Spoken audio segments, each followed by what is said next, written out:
let's talk about the differences between DMX and parameters. DMX is used for stage lighting. Each fixture in a DMX network receives and translates the DMX that's coming from the console. You need to set each fixture to a unique DMX address based on the patch created in your console. Each fixture uses a range of DMX addresses.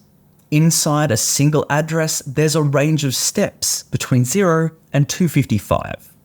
As we discuss DMX universes, we're talking about groups of 512 DMX channels. When researching for this episode, I found out that fixtures having such a huge channel count these days, we've started talking about how many kiloverses we need for a show.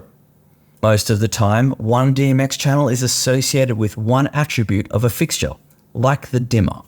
The dimmer attribute can use the 256 steps, that includes 0, to fade smoothly between 0 and 100% within one DMX address. However, some parameters don't fit well into the 256 steps of a single DMX channel. Any moving light is a good example. Pan movements usually cover 540 degrees of rotation.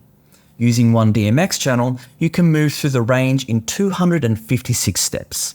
In other words, each DMX step covers more than 2 degrees of rotation, and that is not enough. If you want to control this attribute more precisely, you'll need to use 2 DMX channels together.